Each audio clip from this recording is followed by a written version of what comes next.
ಇನ್ನೊಂದು ಭಾಳ ಮಜಾ ಅದ ಎಕ್ಸಸೈಸ್. ಯಾರ್ಯಾರ 3 ಮಂದಿ ಬರ್ತೀರಿ ಸ್ಟೇಜ್ ಮೇಲೆ? ಬರ್ರಿ, ಮಜಾ ಎಕ್ಸ್ಪರಿಮೆಂಟ್. ಕೈ ಕಟ್ಟೋದಿಲ್ಲ ಈಗ, ಬೇರೆ ಅದು. 3 ಜನ ಲಘು ಬರ್ರಿ, ಟೈಮ್ ಸೇವ್ ಆಗ್ತದೆ. ಯಾರ್ಯಾರು 3 ಮಂದಿ ಬರ್ರಿ. 4 ಮಂದಿ ಬಂದರೂ ಅಡ್ಡಿ ಇಲ್ಲ ನನಗೆ. ಅಲ್ಲ ಬರ್ರಿ, ದಯವಿಟ್ಟು ಬರ್ರಿ.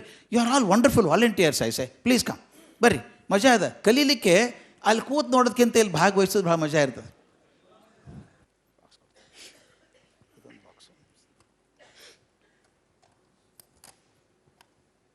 ಅವ್ರಿಗೆ ಕೊಡೋದಕ್ಕಿಂತ ಮೊದಲು ಇದೇನು ಅಂತ ಹೇಳಿಬಿಡ್ತೀನಿ. ಇದೊಂದು ಪ್ಲಾಸ್ಟಿಕ್ ಡಬ್ಬಿ, ಮ್ಯಾಚ್ ಬಾಕ್ಸ್ ಇದ್ದಂಗೆ. ಇದಕ್ಕೆ ನಾನು ಪಿಗ್ಗಿ ಬ್ಯಾಂಕ್ ಮಾಡೀನಿ. ಪಿಗ್ಗಿ ಬ್ಯಾಂಕ್ ಗೊತ್ತಲ್ಲ, ಒಂದು ತೂತು ಮಾಡೀನಿ, ಕಾಯಿನ್ ಹಾಕ್ಬೋದು ಇದ್ರೊಳಗೆ. ಈ ಮಾಡಿ ಹಿಂಗೆ ತೆಗಿಬೇಕು. ಒಳಗೊಂದು ಡ್ರಾಯರ್ ಇರ್ತದೆ, ತೆಗಿಬೇಕು. ಆದ್ರೆ ಉಗುರು ಹಾಕಿ ಜೋರಾಗಿ ಹೊಡೆದು ಬಡ್ದು ಮಾಡಬೇಡ್ರಿ. ನಿಮ್ಗೆ ಭಾಳ ಸಲದ ಹೊಡಿದು ಭಾಳ ಸರಳ ಇರ್ತದೆ, ಹಂಗೆ ಹೊಡಿಲಿಕ್ಕೆ ಹೋಗ್ಬೇಡ್ರಿ. ಸುಮ್ಮನೆ ತೆಗೆದೀನಿ ಹೆಂಗೆ ಡ್ರಾಯರ್ ತೆಗಿಬೇಕು, ಒಳಗಿಡ್ಬೇಕು. ಹಿಂಗೆ ತೆಗೀರಿ ಸರ್.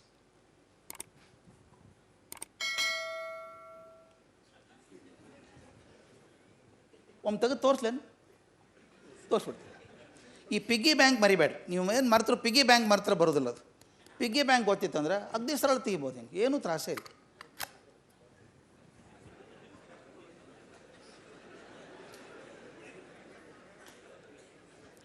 ಬಾಕ್ಸ್ ಅವ್ರ ಕಡೆನೇ ಇದೆ, ನನ್ನ ಕಡೆ ಇಲ್ಲ.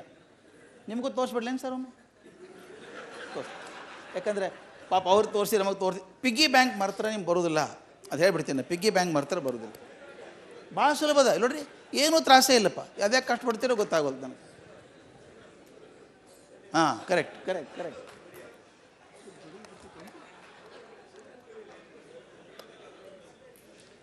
ನಾವು ತೋರಿಸಿ ಒಂದು ಸಲ ತೋರಿಸ್ಬಿಟ್ಟು. ಯಾಕಂದರೆ ಒಂದು ಸಲ ತೋರಿಸ್ಬಿಟ್ರೆ ಕಣ್ಣಾಗಿ ಕೊಡ್ತದೆ ನಿಮ್ಗೆ. ಪಿಗ್ಗಿ ಬ್ಯಾಂಕ್ ಮರಿಬಾರ್ದು ಅಷ್ಟೇ. ಎಷ್ಟು ಆರಾಮದ ನೋಡ್ರಿ, ಏನು ತ್ರಾಸೇ ಇಲ್ಲ ಅದು. ಎಷ್ಟು ಆರಾಮದ. ಒಂದು ತೋರಿಸಿಲ್ಲ ನಾ ಇನ್ನು. ಈ ಪಿಗ್ಗಿ ಬ್ಯಾಂಕ್ ಮರಿಬೇಡ್ರಿ, ಭಾಳ ಈಸಿ ಆಗಿ ತೆಗೆದು ನೋಡ್ರಿ. ಎಷ್ಟು ಆರಾಮದ. ಯಾಕೆ ಕಷ್ಟಪಡ್ತಾರೆ ನಾವು?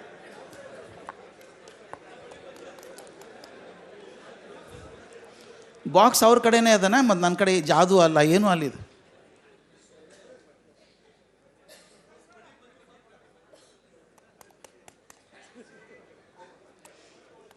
ಭಾಳ ಒತ್ತಬೇಡ್ರಿ ಸರ್, ಮುರಿದು ಹೋಗ್ತದೆ.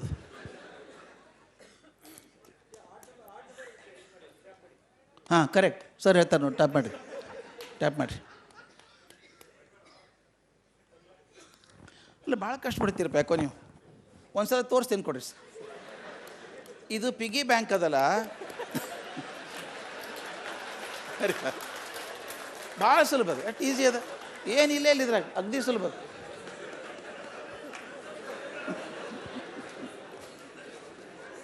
ಈಗ ಟೈಮ್ ಕಮ್ಮಿ ಇರೋದನ್ನು ತೋರಿಸ್ಬಿಡ್ತೀನಿ ಅದು ಹೆಂಗೆ ಅಂತ. ಇದು ಯಾಕೆ ಹೇಳ್ತೀವಿ ಮಾಡಿದೆ ಅಂದರೆ, ಇದನ್ನು ನಾವು ಸಾಮಾನ್ಯವಾಗಿ ನಾವೇನಾದ್ರು ಚೆನ್ನಾಗಿ ಮಾಡಿದಾಗ, ಚಲೋ ಕೆಲಸ ಮಾಡಿದಾಗ ಅದು ನೆನಪಿಟ್ಕೋತೀವಿ, ಹಂಗೆ ಮಾಡಿದ್ವಲ್ಲ ಅಂತ ತಿಳ್ಕೊಂಡು. ನಿಮ್ಮ ಯಶಸ್ಸಿಂದ ಎಷ್ಟು ಕಲಿತೀರೋ ಅದಕ್ಕಿಂತ ಹೆಚ್ಚಿಗೆ ನಿಮ್ಮ ವೈಫಲ್ಯದಿಂದ ಜಾಸ್ತಿ ಕಲಿತೀರಿ. ಎಲ್ಲಿ ಫೇಲ್ ಆಗಿರ್ತೀವಿ ಅದು ಜಾಸ್ತಿ ಕಲಿತೀವಿ ನಾವು. ಅದಕ್ಕೆ ಡಾಕ್ಟರ್ ಕಲಾಂ ಹೇಳೋರು, don't lead only success stories, read failure stories. Success stories give you message, but failure stories give you a lesson of life ಅಂತ. ಅವ್ರ ಜೋಡಿ, ಮಹಾತ್ಮರ ಜೋಡಿ 15 ವರ್ಷ ಬದುಕುವಂಥ ಭಾಗ್ಯ ನನಗಿತ್ತು. ಭಾಳ ಸಲ ಅವ್ರ ಜೋಡಿ ಇದ್ದು ಅವ್ರು ಕರ್ನಾಟಕ ಬಂದಾಗೆಲ್ಲ ಅವ್ರ ಭಾಷಣ ವೆರಿ ಗುಡ್ ವೆರಿ ಗುಡ್. ಹೆಂಗೆ ತೆಗೆದ್ರೆ ಹಾಕಿಬಿಟ್ರಿ ಸೊಳಗೆ ನಮ್ಮೆ.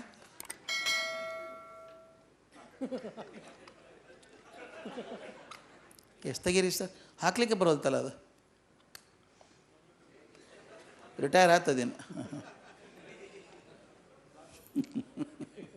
ಇದು ಒಳ್ಳೆ ಪ್ರಾಬ್ಲಮ್. ಇದು ತೆಗಿಲಿಕ್ಕೆ ಬಂತು, ಹಾಕ್ಲಿಕ್ಕೆ ಬರೋಲ್ತು. ಕೊಡ್ರಿ ಸರ್, ಹಾಕ್ತೀನಿ ಕೊಡ್ರಿ. ಭಾಳ ಸುಲಭದ, ಹಾಕಿ ಕೊಡ್ತೀನಿ, ತೆಗೀರಿ ಸರ್. ಹಂಗೆ ಜಾಡಿಸ್ಬೇಡ, ನಾ ಹೇಳಿ ಜಾಡಿಸ್ಬೇಡ ಅಂತ. ಇವರು ಅದು ಏನು ಕೊರವಾಗಿ ಶಿಕ್ಷಾ ಕೊಟ್ಟರು ಬಂತದ್ದು. ಇದು ಬಂದದ್ದು ನನಗೆ ಕಲ್ತದ್ದು, ನನ್ನ ಮೂರ್ಖತನದಿಂದ ಕಲ್ತದ್ದು. ನಾನು ಅಗದಿ ಸಣ್ಣ ವಯಸ್ಸಿಗೆ 22 ವರ್ಷ ಇರಬೇಕು, ಅಮೇರಿಕಕ್ಕೆ ಹೋದೆ ಪಾಠ ಮಾಡ್ಲಿಕ್ಕೆ. ನಾನು ಟೆಕ್ಸಾಸ್ ಯೂನಿವರ್ಸಿಟಿ ಅಂತದ, ಅಲ್ಲಿ ಪಾಠ ಮಾಡ್ಬೇಕು. ನಾನು ಹೋಗಿ ಸಾಯಂಕಾಲ ಮುಟ್ಟಿದಾಗ 7 ಗಂಟೆ ಆಗಿತ್ತು. ನನಗೊಂದು ಮನೆ ಕೊಟ್ಟಿರ್ತಾರೆ, ಸ್ಟಾಫ್ ಕ್ವಾರ್ಟರ್ಸ್ ಅಂತ. ಲೈಟ್ ಇದ್ದಿದ್ದಿಲ್ಲ. ನಾನು ಭಾರತದಾಗೆ ಹುಟ್ಟು 20 ವರ್ಷ ಇದ್ದಾವ. ಪವರ್ ಶಟ್ ಡೌನ್ ಗೊತ್ತಿತ್ತು ನನಗೆ. ಅಲ್ಲೂ ಲೈಟ್ ಇರಲಿಕ್ಕಿಲ್ಲ. ನನಗೇನು ದುಃಖ ಆಗೋದು, ಲೈಟ್ ಹೋದ್ರೆ ದುಃಖ ಆಗೋದೇ ಇಲ್ಲ ನಮಗೆ. ಲೈಟ್ ಇರಲಿಕ್ಕಿಲ್ಲ ಅಂದ್ಕೊಂಡೆ. ಎಲ್ಲ ಕಡೆ ಲೈಟ್ ಇತ್ತು, ನನ್ನ ಮನೆಗೆ ಒಂದಲ್ಲ ಇದ್ದಿದ್ದಿಲ್ಲ. ಅವ್ನು ಕ್ಯೂರೇಟರ್ ಅಂತ ಇರ್ತಾನೆ ಮ್ಯಾನೇಜರ್. ಅವ್ನು ಕೇಳಿದೆ ನೋ ಲೈಟ್ ಅಂದೆ. ಅವ್ರು ಲೈಟ್ ಹೋಗಿ ಗೊತ್ತಿಲ್ಲ ಅವ್ರಿಗೆ. What you mean by no light? Switch on ಅಂದ. ಸ್ವಿಚ್ ಪಕ್ಕನೇ ನಿಂತೀನಿ ರೀ ಬೋರ್ಡು, ಎಲ್ಲ ಸ್ವಿಚ್ ಆನೇ ಅವ, ಕರೆಂಟ್ ಇಲ್ಲ. ಆಲ್ ಆರ್ ಆನ್ ಅಂದೆ. ಅವ ಡೊಮ್ ಡೊಮ್ ಬಂದ ಡುಮ. ನಾನು ನೋಡ್ಬಿಟ್ಟು what is on? All are of ಅಂದ. ನಿಮ್ಗೆ ಗೊತ್ತಿರಬೇಕು ಅಮೇರಿಕಾದಾಗ ಸ್ವಿಚ್ ರಿವರ್ಸ್ ಅವ. ನಮ್ಮಲ್ಲೆಲ್ಲ ಕೆಳಗೆ ಒತ್ತಿದ್ರು ಆನು, ಅಮೇರಿಕಾದಾಗ ಮ್ಯಾಲೆ ಒತ್ತಿದ್ರು ಅವನು. ನನಗೇನು ಗೊತ್ತ್ರಿ, ಮೊದಲೇ ಸಲ ಹೋದವ, ಇಲ್ಲೇ ಹೊಟ್ಟಿ ಬೆಳೆದವ ನಾನು.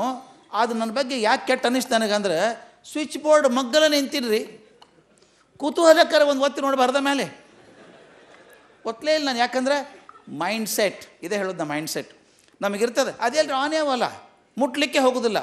ಅದರ ಮೇಲೆ ನಾ ಮಾಡಿದ್ದಿದ್ದನ್ನು. ಅವ್ರೇನು ಕರೆಕ್ಟ್ ಮಾಡ್ಯಾರ ಪಾಪ, ಯಾರೂ ತಪ್ಪು ಮಾಡಲಿಲ್ಲ. ಬರೋದಿಲ್ಲ, ಅದು ನಿಜವಾಗ್ಲೂ ಬರೋದಿಲ್ಲ. ಹೆಂಗೆ ಮಾಡಿದ್ರೆ ಬರೋದಿಲ್ಲ, ಅದು ಅಲಗಾಡಿಸಿ ಬರೋದು ಬೇಡ. ಸರಿ, ಹಾಂ, ಕರೆಕ್ಟ್ ಕರೆಕ್ಟ್. ಇದು ಹೆಂಗೆ ಬಂತು ಅಂತ ಹೇಳ್ಬಿಡ್ತೀನಿ, ಇಲ್ಲೇನು ತೊಂದರೆ ಇಲ್ಲ. ಇದು ಹೆಂಗೆ ತೆಗಿಬೇಕು ಅಂತ ಹೇಳ್ತೀನಿ. ಮಾಡಿದ ಉದ್ದೇಶ ಇದು. ನಿಜವಾಗ್ಲೂ ಯಾವುದೂ ಬರೋದಿಲ್ಲ. ಇನ್ನು ತೆಗಿಬೇಕಾದ್ರೆ ನಮ್ಮ ಮನೆಯಾಗೆದ್ದು ವಸ್ತು ಏನವ, ಕಪಾಟಾಗಲಿ, ಕಿಟಕಿ, ಬಾಗಿಲು, ಡ್ರಾಯರು ತೆಗಿಬೇಕಾದ್ರೆ ಸೈಡ್ ಹಿಡಿದು ತೆಗಿತೀವಿ, ಒಂದು ಹ್ಯಾಂಡ್ಲ್ ಇರ್ತದೆ. ಇದಕ್ಕೆ ನಾನೇನು ಮಾಡಿದೆ, ಸೈಡ್ ಹಿಡಿದ್ರೆ ಬರಬಾರ್ದು ಇದು. ಹಂಗೆ ಮಾಡಿ ಒಂದು 20 ವರ್ಷ ಅದು ಬಾಕ್ಸ್ ಮಾಡಿನ. ಇದನ್ನು ಮೂಲೆ ಹಿಡಿಬೇಕು, ಇದನ್ನು ಡಯಾಗೋನಲಿ ಅಪೋಸಿಟ್ ಕಾರ್ನರ್ಸ್. ಈ ಮೂಲೆ ಹಿಡಿದು ತೆಗೆದು ಆರಾಮ್ ಬಂದ್ಬಿಡ್ತದೆ. ಅವ್ರ ಕೈಯಾಗೆ ಕೊಟ್ಟಿದ್ದೆ. ಮೂಲೆ ಹಿಡಿದು ತೆಗಿಬೇಕಂತ ಅನಿಸೋದಿಲ್ಲಲ್ಲ, ಯಾಕಂದ್ರೆ ಇದುವರೆಗೂ ನಮಗೆ ಮೂಲೆ ಹಿಡಿದು ತೆಗೆದದ್ದು ಯಾವುದೂ ಇಲ್ಲ ನಮ್ಮ ಕಡೆ. ಎಲ್ಲ ಸೈಡ್ ಹಿಡಿದು ತೆಗೆದು. ಅದು ಪಾಪ ಅವ್ರು ಮಾಡಿದ್ದೆಲ್ಲ ಕರೆಕ್ಟ್ ಮಾಡಿದ್ರು, ಹಿಂಗೆಲ್ಲ ಮಾಡಿದರು. ನೀವೇನು ದುಃಖ ಅನ್ಬೇಡ್ರಿ, ದುಃಖ ಪಡಬೇಡ್ರಿ, ಬರಲಿಲ್ಲ ಅಂತ ತಿಳ್ಕೊಂಡು. ಹಾರ್ವರ್ಡ್ ಪ್ರೊಫೆಸರ್ಗೂ ಬರಲಿಲ್ಲ, ಬರೋದಿಲ್ಲ ಅದು. ಯಾಕಂದ್ರೆ ಮೈಂಡ್ ಸೆಟ್ ಹೆಂಗಿರ್ತದೆ ಅಂದರೆ, ತೆಗಿಲಿಕ್ಕೆ ಹಿಂಗೆ ಬರ್ತದೆ, ಈ ಮೂಲೆ ಹಿಡಿದು ತೆಗಿಬೇಕು ಅಂತ ಗೊತ್ತಿಲ್ಲ. ಈಗ ಯಾಕೆ ಇದನ್ನು ಮಾಡಿದೆ ಗೊತ್ತದೇನು? ನೆಕ್ಸ್ಟ್ ಟೈಮ್ ಇಂಥ ಡಬ್ಬಿ ಯಾರ್ಯಾರೇ ಕೊಟ್ಟರೆ ನಿಮಗಂದ್ರೆ ಸೈಡ್ ಹಿಡಿದು ನೋಡ್ತೀರಿ, ಸೈಡಿಗೆ ಬರಲಿಲ್ಲ ಅಂದ್ರೆ ಮೂಲಿನೂ ಪ್ರಯತ್ನ ಮಾಡ್ತೀರಿ ಅಲ್ಲ. Don't think another window is open in the mind. ಹಾಗೆ ಪ್ರತಿ ಸಲ ಮನಸ್ಸಿನಾಗ ಹೊಸ ಕಿಟಕಿ ಓಪನ್ ಹಾಕೋತ ಹೋಗ್ಬೇಕು. ಎಷ್ಟು ಹೊಸ ಕಿಟಕಿ ಓಪನ್ ಮಾಡ್ತೀವಿ, ಅಷ್ಟು ಒಳ್ಳೆಯ ಸೃಜನಶೀಲ ಐಡಿಯಾಗಳು ಬರ್ತಾವೆ, ಚೆಂದ ಮಾಡ್ಲಿಕ್ಕೆ ಆಗ್ತದೆ. ಯಾವುದು ಸಮಸ್ಯೆ ಅನಿಸೋದಿಲ್ಲ. ಆಗ್ಬೋದಾ? Thank you so much. Thank you.